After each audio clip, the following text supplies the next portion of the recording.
첫 번째 주인공은 남편의 사업이 어려워지면서 벼랑 끝에서 힘든 시간을 보냈지만 주님을 붙잡으며 터널을 지나 빛 가운데로 나아가고 있는 최경미 집사입니다.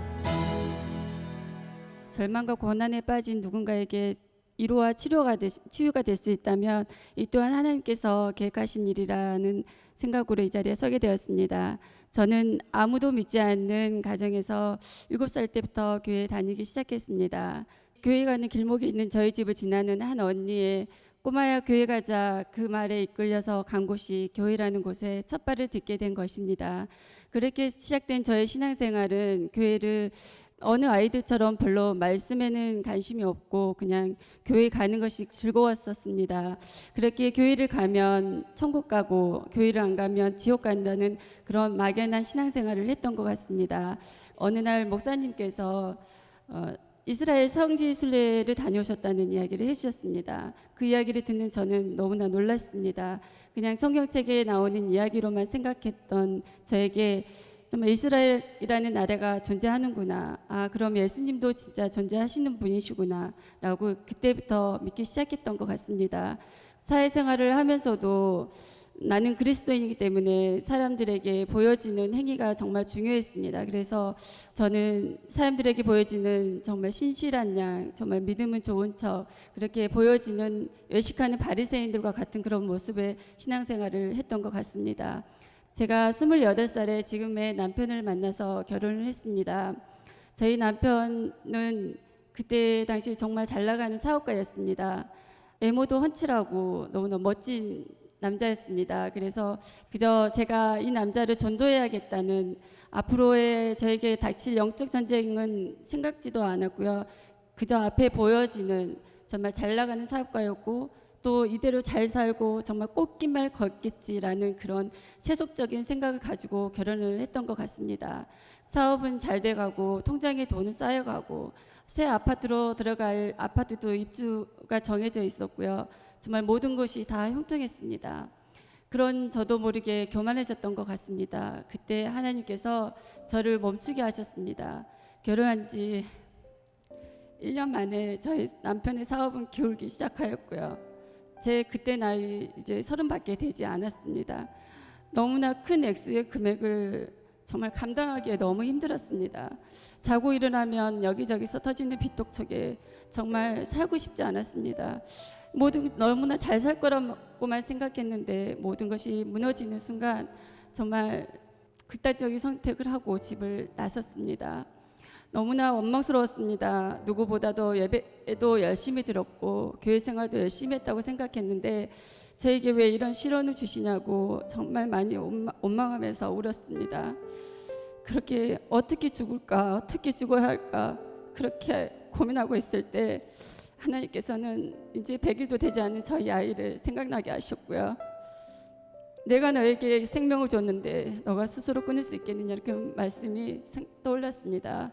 그래서 그 발걸음을 다시 집으로 돌려서 물질의 고난은 계속됐지만 또 하나님도 원망하고 있었지만 그 가운데 제가 부르짖고 있는 것은 주님이셨습니다. 저는 주일 되면 갈 곳도 없었고 정말 이 아이들을 데리고 갈 수 있는 곳은 오로지 교회뿐이었습니다. 그렇게 제 삶은 정말 동굴에 갇힌 삶 같았습니다. 아무것도 보이지 않았습니다. 아파트의 불빛만 봐도 그저 정말 부러웠습니다. 나에게 저런 일이 올까, 저런 날이 올까. 정말 아이들이 장난감 하나 사달라고 할 때도 다음에 사줄게, 다음에 사줄게. 그렇게 달릴 수밖에 없었습니다. 너무나 힘들었습니다. 힘들었지만 생각해보면 이 모든 것이 하나님의 은혜고 하나님의 감사였습니다. 하나님께서 지금은 저희 가정에게 세상의 잣대로 재면 너무나 부족하지만 하나님께서 저희 남편의 직장을 축복해 주셔서 더 나은 삶을 살 수 있었고요. 또 이웃을 돌아볼 수 있는 여유도 가지게 되었습니다. 저는 제가 정말 감히 말씀드립니다. 언니에게, 동생에게, 친구들에게도 말하지 못하는 그런 고민들은 저는 교회에 나와서 정말 하나님께 울부짖었습니다. 그런 교회가 있었기 때문에 또 말씀 성경 공부를 하면서 또 믿음의 동역자를 만나면서 제가 정말 여기까지 오게 된 것 같습니다. 제가 이 모든 고난을 겪고 나서 제가 생각나는 말씀이 이사야 55장 8, 9절의 말씀에 하나님의 생각과 나의 생각이 다르고 너의 길과 나의 길이 다르다고 말씀하셨습니다. 저는 이렇게 어려운 일을 있고 난 후에 그런 하나님의 말씀을 이해하게 되었습니다. 저희 하나님께서 저에게 주신 사명이 무엇인지 이제는 그것을 묵상하면서 또 생각하면서 작은 예수가 되는 것을 인생 목표로 삼고 살아가려 합니다. 감사합니다.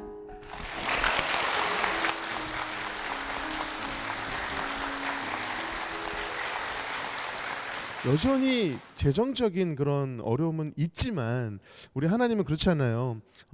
물론 상황을 바꿔주시기도 하지만 그 상황을 바라보는 관점과 믿음을 바꾸셔서 그 고난을 이기게 하시는 하나님이시기도 한데요.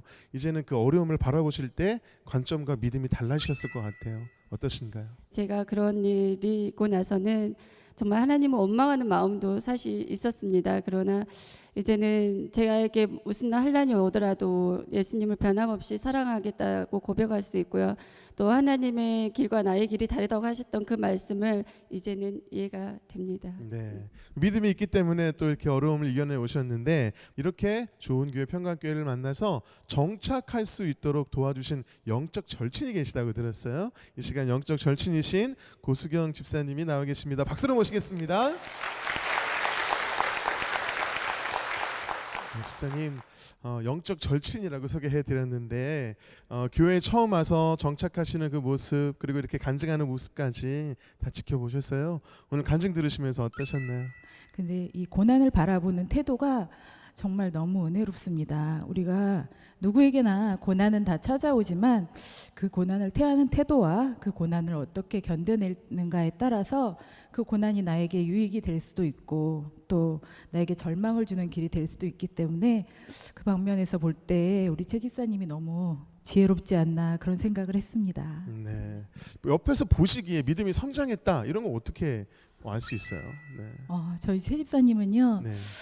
그때 참 어려운 시간이었을 텐데 그 시간이 조금 여유로워졌을 때 그때에도 본인보다 더 힘들게 사역하시는 많은 분들 물질적으로 도우려고 애쓰셨고 또 지금 저희 평강교회에서도 항상 매 봉사의 자리나 예배의 자리에 빠지지 않고 늘 계십니다. 그래서 정말 이만한 훌륭한 동역자가 없을 것 같아요. 그래서 너무 저는 감사합니다.